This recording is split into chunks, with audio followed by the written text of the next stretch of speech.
It is the day after a night like no other. Millions of Americans in more than half a dozen states now face a daunting recovery.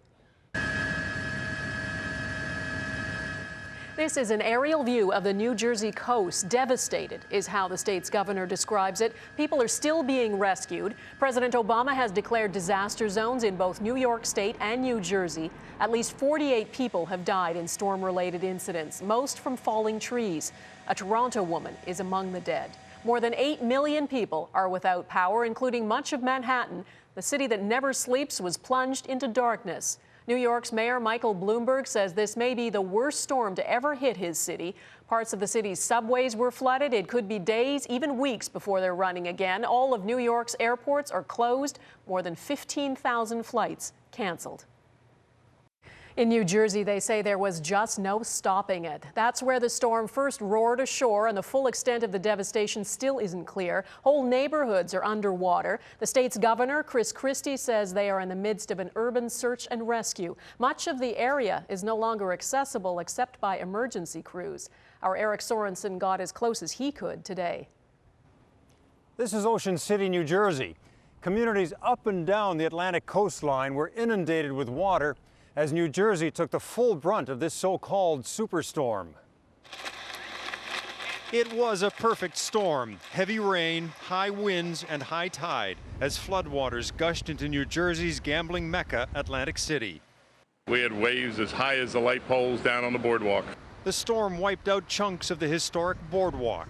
More than 80% of the city on this barrier island was underwater. It's going to be a while cleaning up after this one. You can tell by looking around. It looks like a war zone around here. Emergency crews had to rescue dozens from a shelter. The governor furious that the mayor didn't heed advice to evacuate the island altogether. I hope, I pray, that there won't be any loss of life because of it.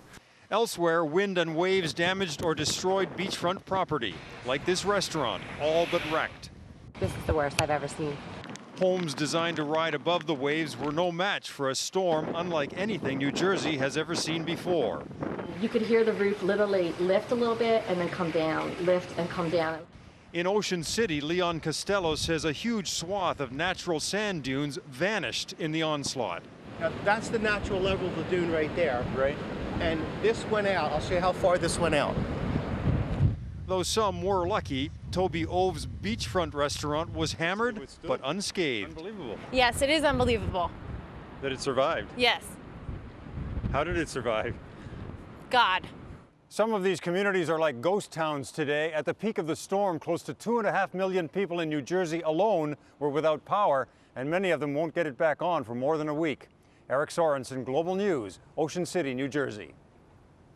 New York took a huge hit, too. At least 18 deaths from this storm were in New York City alone, and the mayor fears that number could rise. Power is still out to much of Manhattan. It's the biggest outage in that city's history. Transportation has been crippled, too, and it could be days, even weeks, before everything is fixed. Global National's Robin Stickley is in Lower Manhattan tonight. Robin? Donna, you can see behind me the water levels here at Battery Park have receded. That is the good news. I was walking around the city today and the cleanup process is in full swing now. Water being pumped off the streets, debris being swept up, and crews trying to get power restored. I talked to a lot of New Yorkers who were out, wanted to see the damage for themselves, and they say they just can't believe it. But there is no question that things here are days, if not weeks, from being back to normal. New Yorkers woke up to water, and a lot of it. Tunnels were overwhelmed by the storm. The same story for the city's 108-year-old subway system. Last night we could look down this street here and we saw the river coming toward us. It actually looked like something out of a movie. Sandy slammed New York's waterfront overnight, taking a huge bite out of boardwalks. The record 4.2-meter waves pushed this tanker ashore. We've never seen this before. Last year we had a taste of it with Hurricane Irene, but this year this is much worse. At the height of the storm, the winds were so strong, the facade of this 4-story building was ripped off. What's going on? I don't know what's going on. It's the hurricane. All that wind and rain, and in the midst of it, power cut to almost 1 million people when a transformer blew, shutting off the bright lights of the big city. The New York University Hospital got caught in the dark when its backup generator failed. Doctors and nurses started with the sickest and the youngest, including 20 babies from the neonatal intensive care unit. We're trying to move these patients as fast as possible. In Queens, 80 homes burnt to the ground as fire swept through the borough. Miraculously, nobody died. Make no mistake about it, this was a devastating storm, maybe the worst that we have ever experienced. It could be as many as 5 days before public transit is back up and running. Today, flights were canceled again while officials at the 3 major airports assessed the flood damage. President Barack Obama was quick to offer federal funding to those who need it, with a warning. The public needs to prepare for the fact that this is going to take a long time for us to clean up. There were some lighter moments. A reporter used to covering hurricanes for 2 decades was swept up in its power. The perfect storm! And the show went on for late-night host David Letterman, who had to perform to an empty theater. Wait a minute. I think I hear people banging at the door of the theater, demanding to come in. Much of Manhattan was a ghost town with just a smattering of tourists. The biggest draw was a crane that had snapped. They want to take pictures. You know, they haven't been able to go to the Empire State. They haven't been able to get out to the Statue of Liberty. Speaking of which, the icon of freedom managed to withstand this storm. One of the big issues tonight in Manhattan is that power outage situation we're still dealing with, and it's cold here. A lot of people will be without heat tonight. Wall Street and the New York Stock Exchange set to reopen tomorrow. JFK Airport also reopening tomorrow. LaGuardia will not do that. A lot of schools, we're told, will not open until later on in the week. So this recovery process really is one day at a time right now. Donna. Going to take some time. Robin Stickley in Manhattan tonight. Thanks.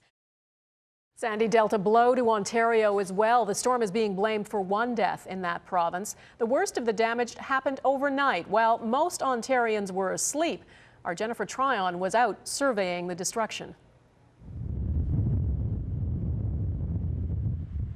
It was nightfall when the wind picked up, and we heard Sandy had claimed her first Canadian victim. The big box store sign went flying, killing a woman in her 30s instantly. From there, hundreds of emergency calls began pouring in from across Toronto. Downed power lines and trees, flooding, damage on nearly every corner. So it's 12:47 a.m. and we're hearing about this tree that's fallen on this woman's house. Oh yeah, here it is. You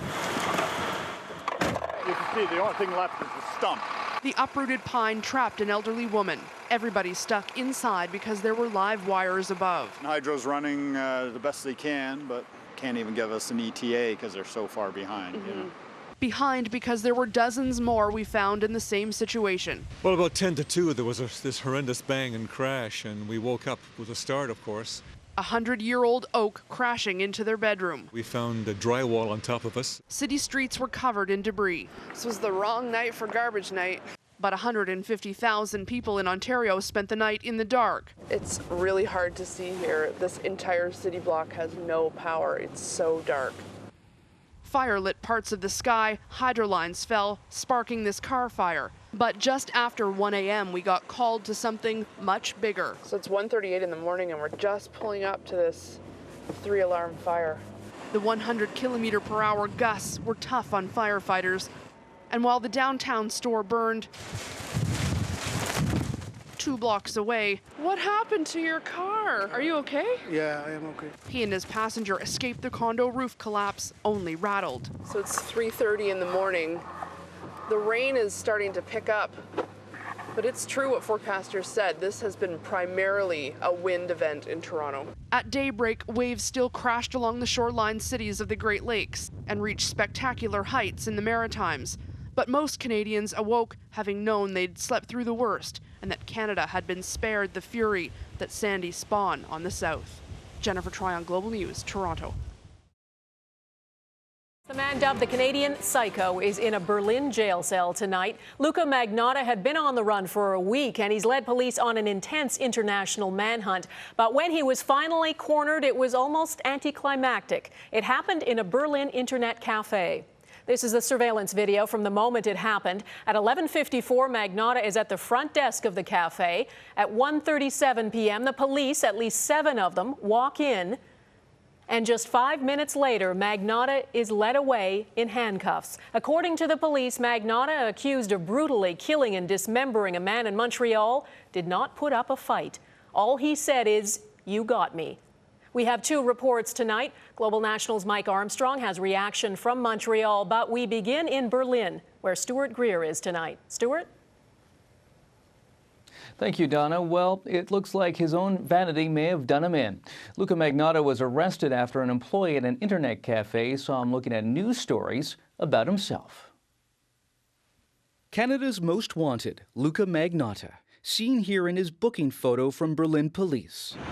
The 29-year-old was surfing the net at this cafe in Berlin when an employee noticed he was looking up information about himself. I thought I know him from somewhere, he says. I thought that's him who's wanted.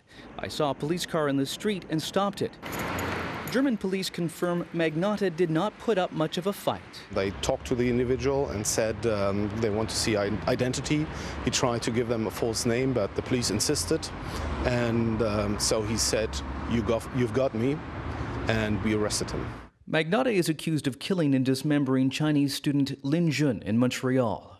Lin's hand and foot were mailed to the Liberal and Conservative Party headquarters in Ottawa. Magnotta's pictures have been in every major newspaper, on the web, and splashed across TV screens around the world. Interpol put him on its most wanted list as soon as it became evident he had landed in France on May 26th. Police were able to track Magnotta's cell phone signals and sift through public surveillance video. For a few days, he hung around this Paris neighborhood, stopping for a Coke at a cafe where police seized the bottle for DNA. Then he went into this hardware store looking for pliers, according to the clerk. He come here just one time, the last week. He look here. He didn't buy anything? No, just looking. He was just looking around? Yeah. He apparently boarded the Euroline bus for Berlin on Friday. At the cafe where he was arrested, it appears Magnotta was attempting to change his identity again. I saw he wanted to print an ID card, he says. He had opened a page especially for ID cards. Fortunately, the police just happened to be outside the cafe. Under German law, Magnotta can be held in custody for 48 hours. Now, Magnotta is expected to be in a German courtroom tomorrow, and so begins the process of extradition to Canada to face murder charges. Donna. And Stuart, this is a man who wrote a blog about how to disappear, but he didn't seem to be trying very hard to hide. He left quite a trail, didn't he?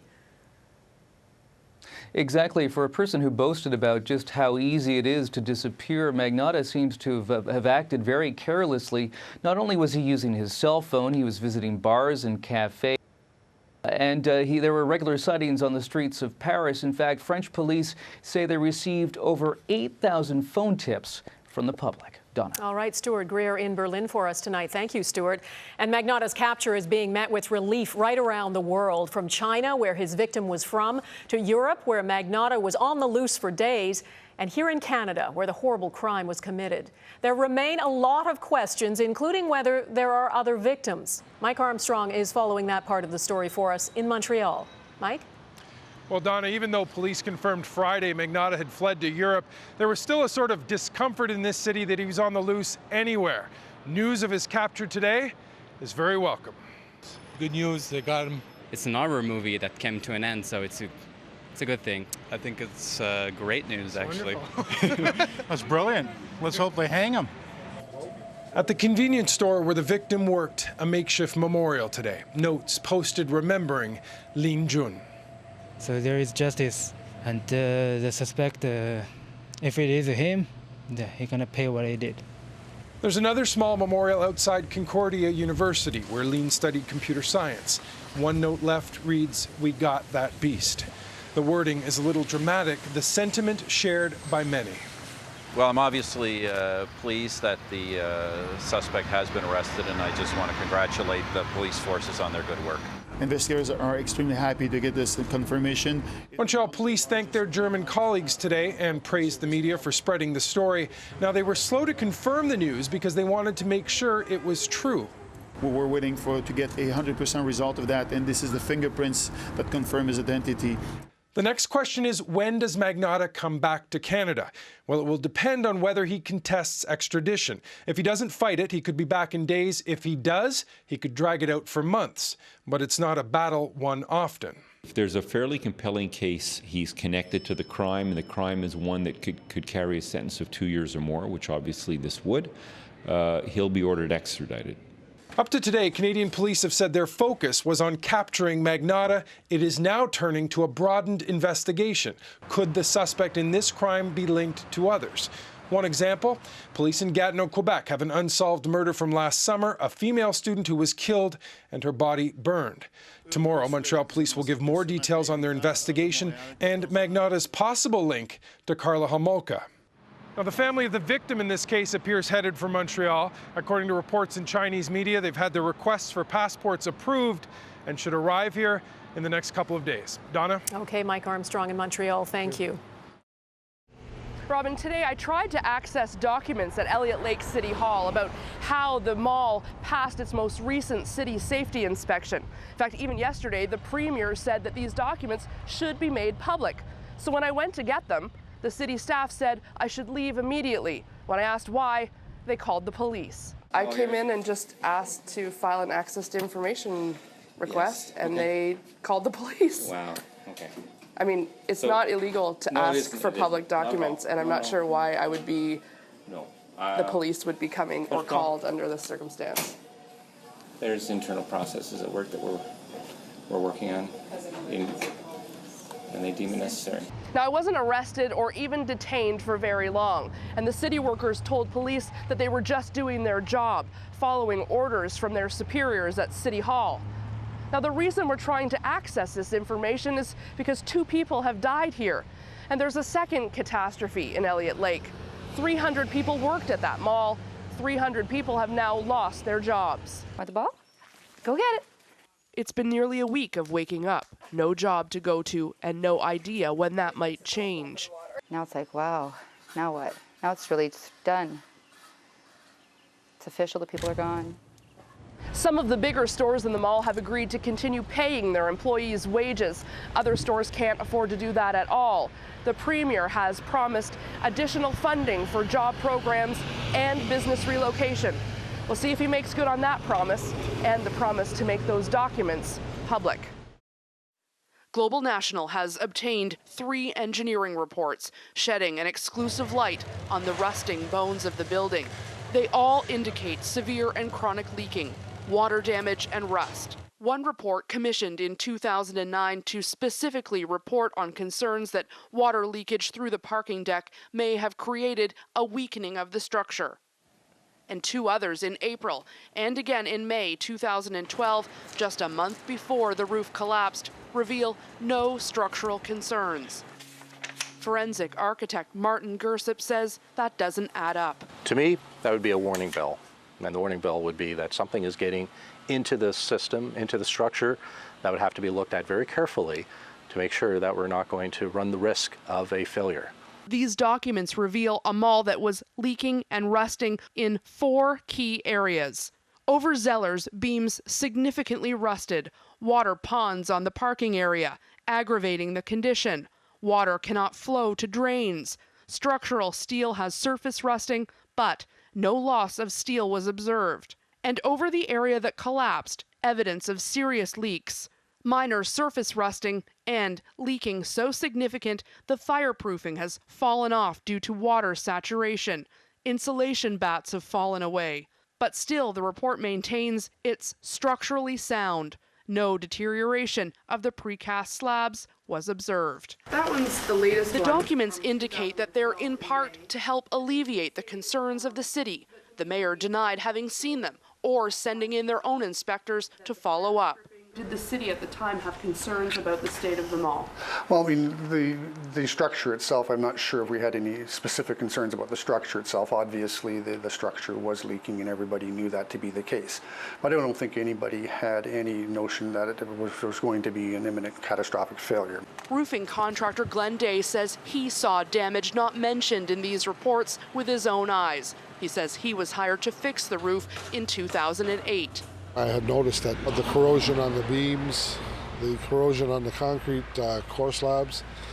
It was quite a mess at that time, and I had brought it to the attention of the owner. He quoted the owner just under $1 million for a full waterproofing membrane. But in the end, he says he was told his services were not required. The collapse has left 2 families in Elliott Lake missing loved ones, and so many people enraged that more wasn't done to prevent it. And as the city of Elliott Lake is mourning again tonight, police continue their investigation. And it may be that these documents are already part of it, and whether there are more of them and how thorough engineering reports have been may be what determines whether anyone here is criminally responsible. The Costa Concordia, so recently a gleaming pleasure ship, now sprawls unnaturally on its side, its hull ripped open, its interior dark and dangerous. Conditions have deteriorated today. The sea is much rougher. That ship is actually sitting on a ledge, and there are concerns that it could fall off and go right to the bottom. For a few hours, it forced divers to suspend what was already a risky operation searching inside. On the island of Giglio, residents who know these waters well can't believe that a ship so big was traveling so close to shore, where its well-known reefs are just below the surface. Mario Brandalia runs boat tours around the island. Everyone knows it was a mistake, he says. Stefano Danini has been taking divers to Giglio for almost 30 years. I think that it's a crazy captain, because when you made a navigation near the coast, you have to use a little ship. Captain Francesco Scatino remains in custody under investigation for manslaughter and allegations that he left the ship before all the passengers got off. The head of Costa Cruises says Scatino violated company directives. We believe it has been a human error here. The captain did not follow the authorized route. In contrast, Foskey called the crew members heroes, pointing out that they evacuated more than 4,000 people from a listing ship. But survivors consistently have told us that the crew seemed poorly trained. These Americans had a harrowing experience in a lifeboat. Well, they couldn't get the boat off. Then we learned later that the ship was tilted. We sat there for must have been half an hour. It was stuck with a rope. There was a young man trying to get the boat released, couldn't do it. We thought it was somewhat negligent, unfortunately. I hate to use that word. Romanian passenger Daniel Sandu is a merchant seaman by trade. Everybody, all this stuff from the deck was terrible. The investigation will surely take months, and the inevitable lawsuits much longer. But at this early date, everything is pointing towards the captain. Donna? Donna, the skies here above Gaza are buzzing with the sound of Israeli drones, and still the ground shakes with occasional airstrikes. But after 6 days, grief and defiance here are only growing. These are Gaza's youngest victims, mourned by thousands as martyrs. The funeral procession for 11 members of the Delu family stretched through the streets, relatives overcome with emotion, the crowd outside Gaza's mosque overcome with anger. This blood, the blood of children and civilians, is evidence of how brutal the Israeli occupation is, he says. This massacre won't succeed in breaking the will of the Palestinian people. The family was killed when their two-story concrete home collapsed after an Israeli airstrike, the single deadliest attack of this new crisis. Israel claims it was targeting a militant, accusing Hamas of using human shields. For a second day, Israel targeted media buildings, the headquarters of a Hamas TV station. Later, Islamic Jihad, one of Gaza's most militant groups, announced a top military official was inside, killed in the strike. While Israel continues to hit clear military targets like this Palestinian Security Force compound, more and more Israeli attacks are hitting Gaza's densely packed neighborhoods. It's Hamas who began the missile attacks, and Israel is defending itself. Now, Israel has an air defense system, a superb system, but some missiles do get through, and Israelis get killed. Granted, more Palestinians have gotten killed in retaliation, but that's because Israel is a more advanced country militarily. a hunt for militants with increasing civilian casualties. Over half of all deaths are now innocent bystanders, and for days now Gaza's hospitals have been overwhelmed by the wounded. Victims and their families dazed, wondering if this will ever end. Each Israeli death is also fueling anger and calls for vengeance. A whole generation now has grown up here in Gaza with 2 Israeli wars, attacks they say they won't forget. Donna? More than $6 billion, $6 billion has been spent by the parties, yet this country seems more politically polarized than ever, split right down the middle. As they watch the results come in tonight, both leaders know their political futures are on the line. Our Washington bureau chief, Eric Sorensen, is with me again. Eric, it all ends tonight for one of these men. You know, this is history in the making, Donna, and it's all or nothing for these men. Will Mitt Romney become the 45th president of the United States, or will he, like Michael Dukakis and Bob Dole, who were they, become a footnote in presidential history? And for Barack Obama, well, this is his final campaign of his campaign life. The hug lingered. Barack Obama's last campaign event ever in Iowa.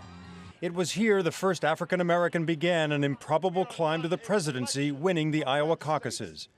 He's grayer now and hopes that message of change can still squeak out re-election. I came back to ask you to help us finish what we've started.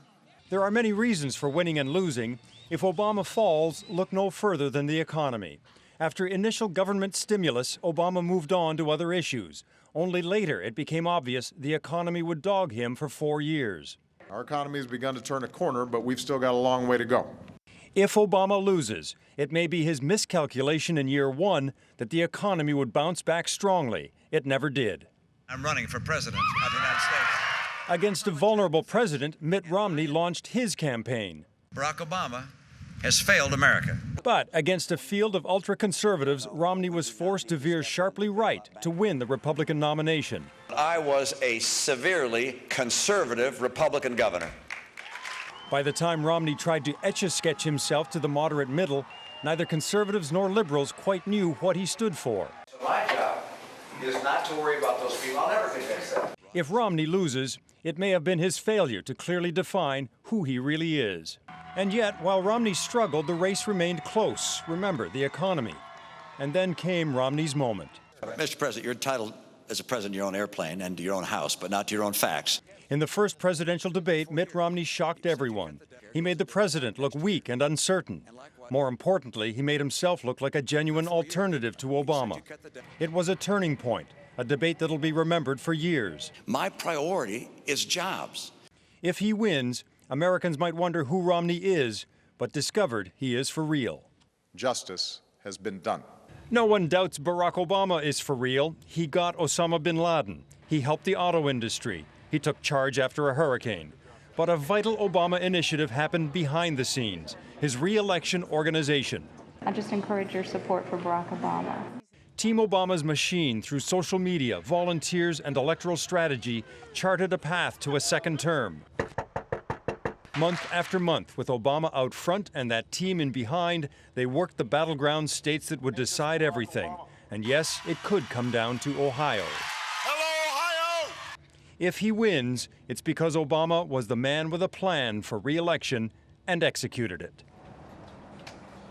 And we'll get a sense of that execution starting at 7 p.m. Eastern when Virginia's polls close, and then at 7:30 Eastern when Ohio's polls close, and then a lot of other battleground states after that. And Donna, if it's close in those two states, for starters, then it could be a very long night and maybe a very long morning. We begin tonight in France, where 70 years ago today, a force numbering 6,000 Allied soldiers, most of them Canadian, launched a raid in the French port city of Dieppe. What was supposed to be an in-and-out attack on Nazi-occupied France ended with hundreds of dead soldiers. Thousands of others were injured or taken prisoner. Today, their sacrifice was remembered. Our Mike Armstrong is traveling with a delegation of Canadian veterans and has our top story tonight. This is 70 years to the minute from when the first Canadians hit this beach. The Piper's great-uncle fought here, part of the same regiment. Remembering Captain Ale McLaurin and his brothers in arms, there was sadness, but mostly pride. Amazing. Can't describe it. It's incredible. There were tributes all day long. One of the most touching was at the Canadian Cemetery, the final resting place of 700 soldiers. Many Canadians with links to Dieppe have made the trip here for the anniversary. Families like this one from Calgary.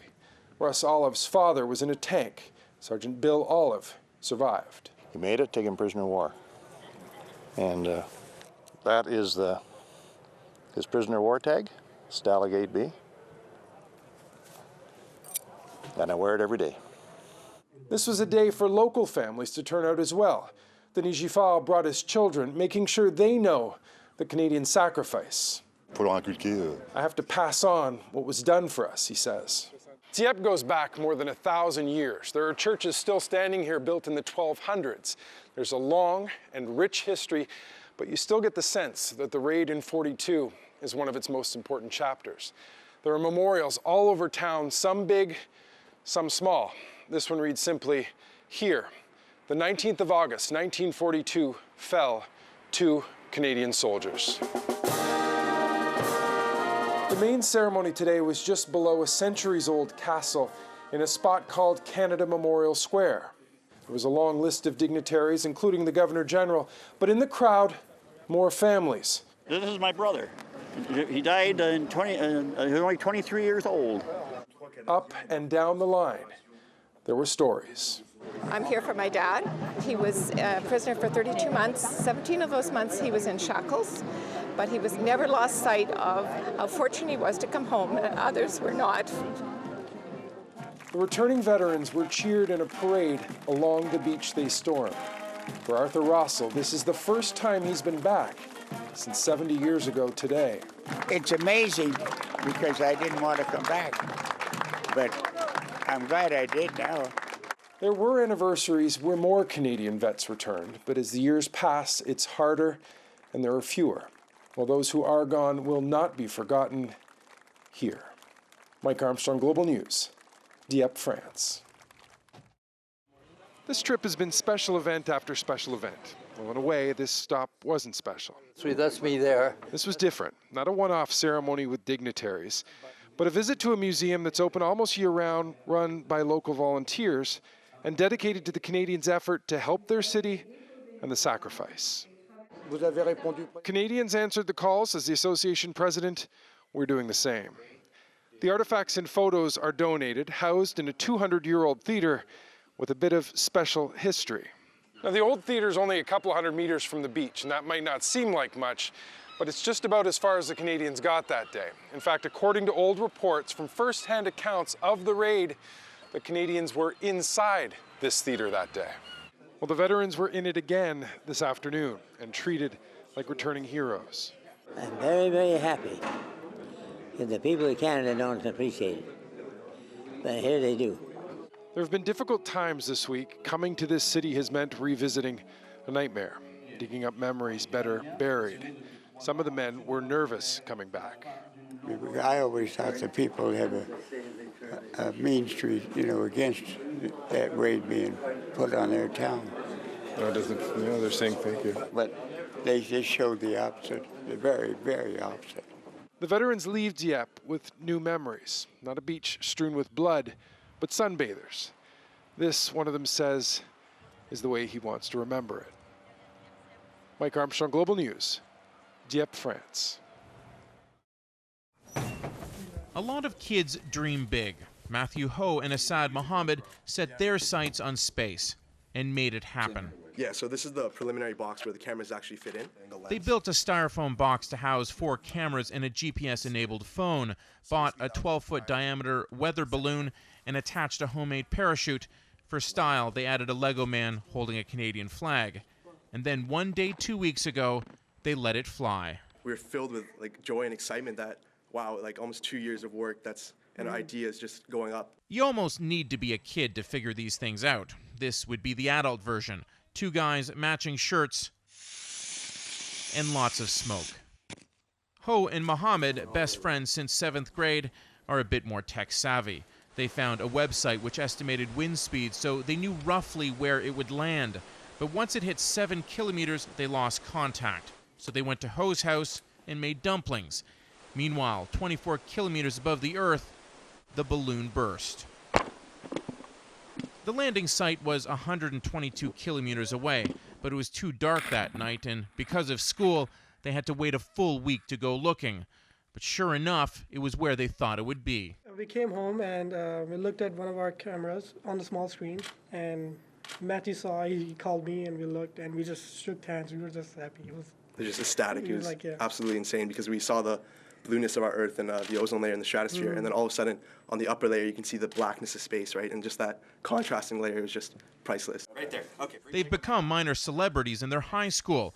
Not big enough for Ho to get out of his math exam today, but enough to earn their teacher's praise. It was about them being curious, and that's where science starts. Remarkably, science isn't in either's life plans. Ho wants to be an entrepreneur. Mohammed wants to work with airplanes. But for now, their sights are on the immediate. Graduating grade 12. Mike Drolet, Global News, Toronto.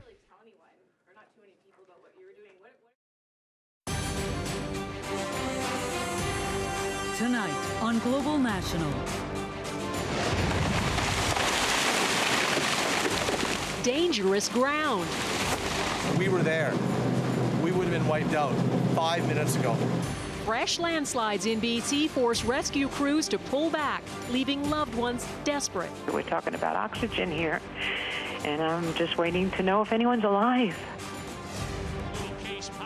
And tragedy on the track. We got problems out there with Chad Harden. He's part of our family. He's supposed to be my kid's horse. Is it time Calgary canceled the chuck wagon races? Global National with Donna Friesen. Good evening and thanks for joining us. We begin tonight with a first-hand account of the dangers facing rescuers searching for those trapped in a landslide. 4 people remain unaccounted for after the massive slide in BC roared down the mountain yesterday morning, engulfing everything in its path. Within seconds, the tiny community of Johnson's Landing on the shores of Kootenay Lake was virtually wiped out. Rescue efforts were suspended earlier today because the area was just so unstable, but a short time ago, the search resumed. Our Francis Silvaggio joins us now from near the site of the slide. Francis?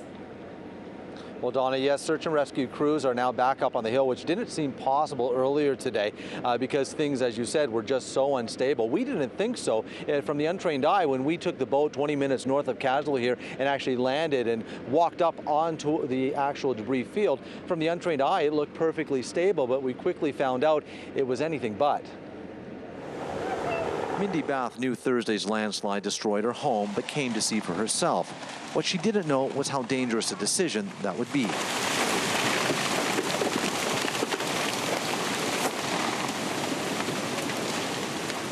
had to come and see it for myself, and I know I probably shouldn't have taken those risks, but you can't blame me. I had to try. I realized the danger immediately, and I can hear some more cracking right now. Oh, wow. This is basically the base of the slide where all the... Less than 10 minutes earlier, we were on shore standing at the edge of the slide, a sign of just how dangerously unpredictable the situation is for rescuers. There's a very large debris field, and it's certainly, I think, a needle in a haystack right now. At least 3 homes have been destroyed by the slide. Rachel and Diana Weber were inside one of them with their father. Their mother was in Florida and fears time is running out. I have heard nothing about my family other than that they were in the house at the time of the avalanche. And from all the pictures, we know that they were in the older addition, which is underground, and they need to be dug out. And they've been underground since your time, 11 o'clock yesterday. And I'm just waiting to know if anyone's alive. And why did it take so long for them to get there today? They have their excuse yesterday, but there's no excuse for this morning. It's terrible. You know everyone. So the people who are missing are brilliant photographs in my mind right now. I can see them all. The girls that are missing, we have watched them grow up. But as the mountain continues to fall, so do hopes. Osa Thatcher lives next door to the Webers. Oh my God.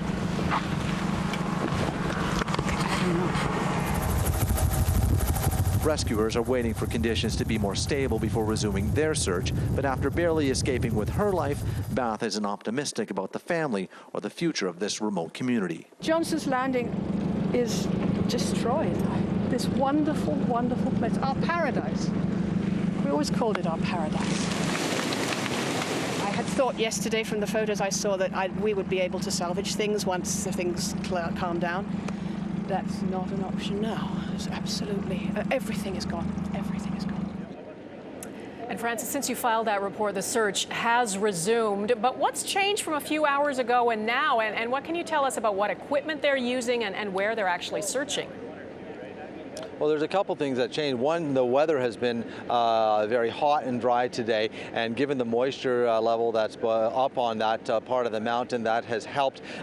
Clearly, the geotechnicians who've been up there monitoring the water levels as well as the stability of the debris field there felt that it was okay to bring some people in to resume the search. The other key area is that they have a different type of skill set. They've brought in the heavy urban search and rescue from Vancouver, who are equipped with avalanche beacons as well as other equipment designed specifically for this type of very tedious task. They have spotters making sure that there are no other slides, and so they have an expertise that wasn't there before that's able to go in and do the job that needs to be done now. Donna? All right, a huge relief for those who have loved ones trapped. Francis Silvaggio in British Columbia, thank you. To Calgary now, where the stands were packed for the Stampede's chuck wagon races last night when spectators witnessed what no one wants to see. 3 horses died after a terrible crash. Today, Stampede officials said one of those horses suffered a ruptured aorta, then fell, tripping the others. It's not the first time animals have died in the races, and it's reignited calls for the popular event to be scrapped. Our report tonight is from Reed Feist, and a warning: some viewers may find the video of the crash disturbing. Little Case Power. Through 2 turns at the Rangeland Derby, it's a problem-free race. We got problems out there with Chad Hardin on the track, please. We got problems with Chad Hardin and an outrider down. Chuck wagon driver Chad Hardin's left lead horse goes down in what Stampede officials call a fatal event. An outriding horse and another animal are also put down. A 4th injured horse is expected to survive. It just happened so fast. It's a tragedy. The veteran driver, Shaken, says there's little that could have prevented the accident. It's our family. We live and we love these horses, and we try the best to make sure they're all healthy, and every day they're tested for, and it's just one of those bad accidents that happen. Daily checks, just one of the new rules put in place after 6 horses died in 2010. Yes, this horse was inspected pre-race, as is normal procedure for any horse competing in that evening's races. It's hard for us too. It's not easy. There are other restrictions put in place, including mandatory rest days for the animals, but it's not enough for some. The Vancouver Humane Society is again calling for the immediate suspension of the races and an independent safety review. The Stampede appears to be trying to deflect attention away from the horses' deaths to the feelings of the driver and the Stampede officials and so on, expressing their sorrow. I think we just have to remember here who died. It's 3 horses who died. An autopsy is being done on the horse that passed away, while the other animal will undergo surgery. The races, though, will continue and are as popular as ever.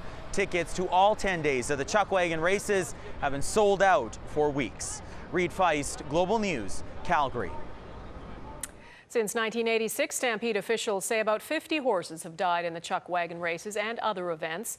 About 7,500 animals are involved in the annual 10-day Stampede.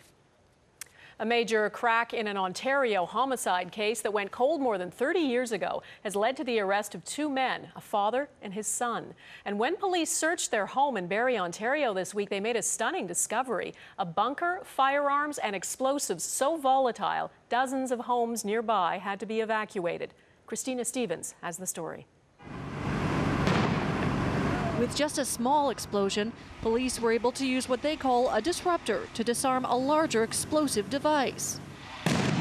And again, as they slowly, meticulously make their way through at least 5 explosives around the house. That's before they even begin to investigate containers full of unknown chemicals, and they say there are canisters of propane in the yard and diesel. I've never seen anything like it before, and the officers I've spoken to, we've never dealt with this before. We've dealt with individual devices, but nothing to this magnitude. They say they don't know if any of it is booby-trapped. Plus, there are a number of firearms in the house, not to mention a large bunker out back. The bunker is approximately 15 by 20 feet long, by 10 feet across, by 7 feet deep. Police think there may be a second, smaller bunker as well. About 24 surrounding homes had to be evacuated. It was, you had 10 minutes to get your stuff, and out you go. It's a little shocking, it's a little nerve-wracking. Police were led to the house after the surprise conclusion of a cold case. In September of 1978, Michael Traynor disappeared from the Barrie area. A few weeks later, his body, with gunshot wounds and hands bound, was found in nearby Springwater. The case was cold until this week. Police say their big break came when 54-year-old Donald Feldhoff walked into the police station and turned himself in. He's now charged with first-degree murder. His father, William, is facing a charge of accessory after the fact. The man lived in this house. Neighbors say the elder Feldhoff was unfriendly and had a short fuse. Saw him every day, yeah. A little eccentric, I guess. A little weird for my liking. You thought some things were strange, but you had no idea as to the extent it was, obviously. It took us by surprise. And they say knowing what they know now makes it scary. Could he have done something one day? Possibly, if any one of us set him off. I don't know. Both Feldhoffs will be in court next week. Meanwhile, neighbors are still waiting to find out when they can go home. Christina Stevens, Global News, Barrie, Ontario. A couple of quick notes on the weather tonight. The break from the heat in southern Ontario didn't last long. Toronto's health officer issued yet another heat alert today, and it reached 32 degrees there. And in the U.S., there are growing fears a drought will drive up food prices around the world. Growing conditions are now described as the worst in 25 years. The Department of Agriculture has declared the largest disaster in the country's history. 1,000 counties in 26 states are affected, and 30% of the nation's corn crop is in danger of being lost. The need to keep cool drives many people in search of swimming pools, especially children. And this summer, that's had tragic consequences, particularly in Quebec. 44 people have drowned in that province this year. That's up from 31 at the same point last year. Mike Armstrong reports. While the police investigation into the drowning in this home took hours, the drowning itself took only seconds. Over the lunch hour, in a moment of distraction, a 2-year-old girl slipped away from her parents and into the family pool. The parents were inside and with relatives, but it's too early to give you any conclusion about what's happened precisely. At the side of the family home, the child's father, living through what no parent should.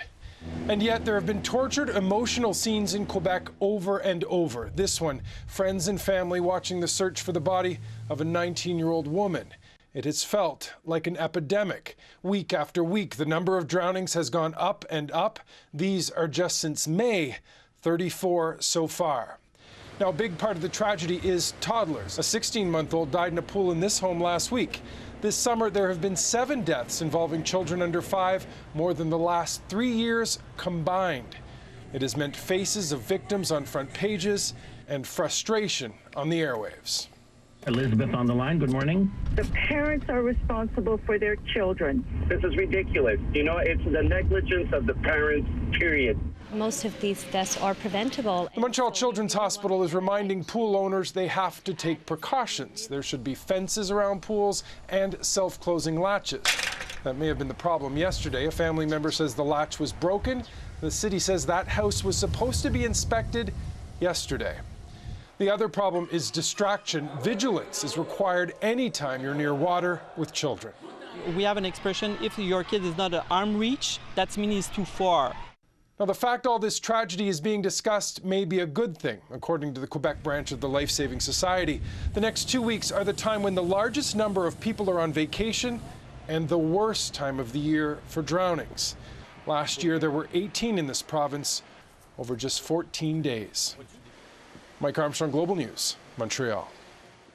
Still ahead, a new low in Syria.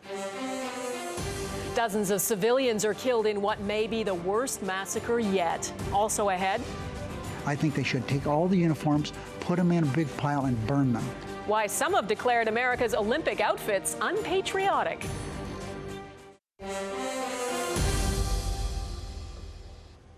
In Syria, in yet another village, residents are talking about death in the streets. The exact numbers are in dispute, but opposition sources say as many as 220 people, possibly more, have been massacred. The government and the opposition are blaming each other. What is clear, tanks, heavy artillery, and helicopter gunships were all involved. Our foreign editor Stuart Greer reports, and another warning, some of the content of the story is disturbing.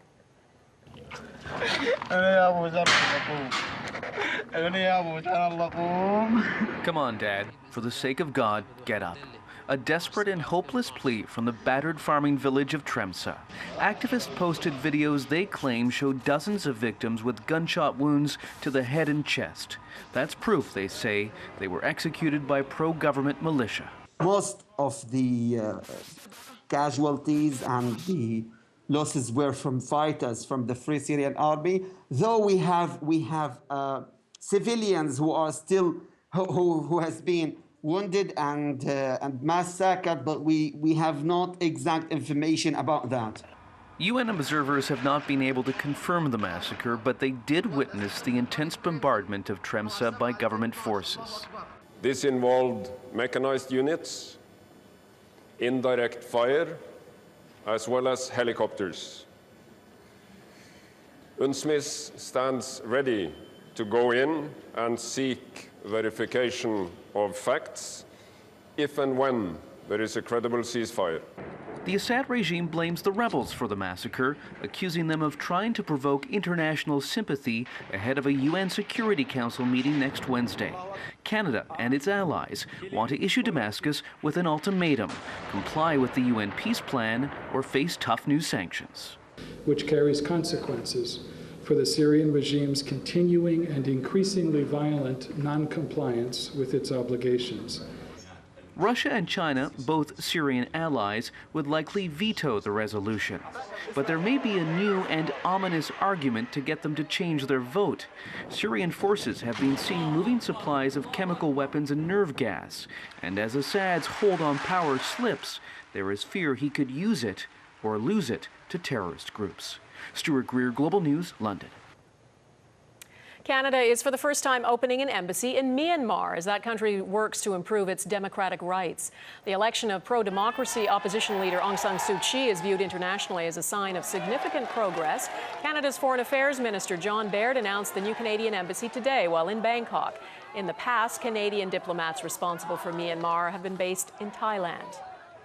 We're finding out more today about that infamous trading blunder revealed 2 months ago by the largest bank in the U.S. It was actually far worse than thought.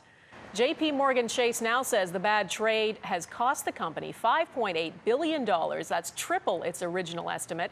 The company says managers tied to the bad trade have been fired without severance. They'll also have their 2 years' worth of bonuses clawed back. Up next, new calls to boycott one of Canada's big banks. Iranian Canadians speak out about being caught in a diplomatic dispute.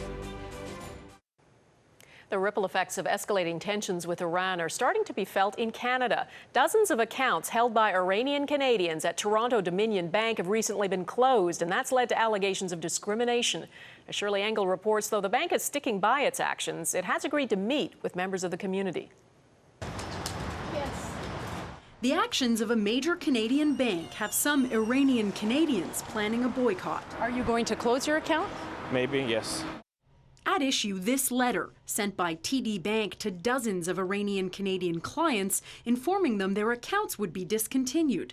It happened to family friends of the defense minister's wife, activist Nazanin Afshinjam. Without even any warning. And they didn't know why. They had no ties to the regime whatsoever. And they believe that TD Bank wrongfully targeted them. Though sanctions were imposed by the Canadian government earlier this year, it seems no other bank has gone as far as TD. Over 500 people have joined a Facebook group condemning the bank's actions. Can you imagine the stress of finding out you don't have access to your bank account, your lines of credit, your mortgage? A bank spokesperson told Global National they consider sanctions, risk, and legal obligations and tried to contact all the customers in advance. But in many cases, we did not hear back from them, and based on the information on file, we had to apply the regulations, we had to close the accounts.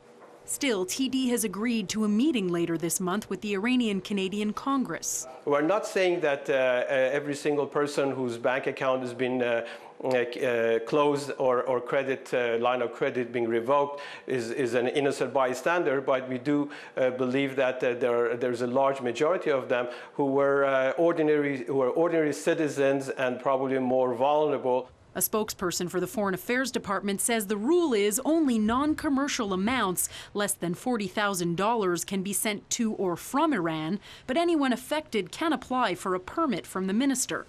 Still, the Iranian legal community says they should clarify the rules so no one else gets a rude awakening. Shirley Angle, Global News, Ottawa. When we come back, the backlash over America's Olympic outfits and how Canada's compare. It's no surprise to most of us that many of the clothes we buy are made in China, but it certainly came as a rude shock to some U.S. politicians. The clothes, though, aren't just any clothes. They're the uniforms for the American Olympic team. Designed by American Ralph Lauren, they're being stitched in China, and that's got lots of people absolutely fuming. Brian Moore has the story. What's red, white, and blue and made in China? U.S. Olympic uniforms. It sounds like a joke, but for many Americans, it is no laughing matter. I think it's a travesty. That's bad. I'm sorry. It should be from here. These duds, designed by Ralph Lauren, will be worn by U.S. Olympic team members as they march into London's opening ceremonies in 2 weeks. Very inspired by the 1948 Games, which was the last time that America competed in England. From head to toe, every stitch is made overseas. The Made in China labels have members of Congress seeing red. I think they should take all the uniforms, put them in a big pile, and burn them, and start all over again. This is more than just patriotic symbolism. It's about jobs and China trade politics in tough economic times. There are 600,000 vacant manufacturing jobs in this country, and the Olympic Committee is outsourcing the manufacturing of uniforms to China. Lawmakers here can complain, but they can't do a lot more because the U.S. Olympic team is privately funded. While it is a public relations black eye, Team USA is standing behind its sponsor. 10 years ago, America's Winter Olympians felt the heat for wearing Canadian uniforms made by Roots. 4 years ago in Beijing, Canadians were under fire for wearing clothes made in China. This time, Team Canada says 85% of what its athletes wear will be made in Canada. But for Americans, the outsourcing of Olympic uniforms has the smell of defeat before the games even begin. I mean, I understand Ralph Lauren is a businessman in the United States just like everyone else, so that's a little difficult, but I would have preferred them to be made in the United States. Any idea where your clothes are made? Yeah, probably China. For the U.S. Olympic team, a gold medal fashion faux pas. Brian Moore, Global News, Washington. And that is Global National for this Friday. Tonight's Your Canada is Kamsack, Saskatchewan. Please keep sending us your photos through our website, globalnews.ca. I'm Donna Friesen. Have a lovely weekend, and I'll see you back here on Monday. Bye-bye.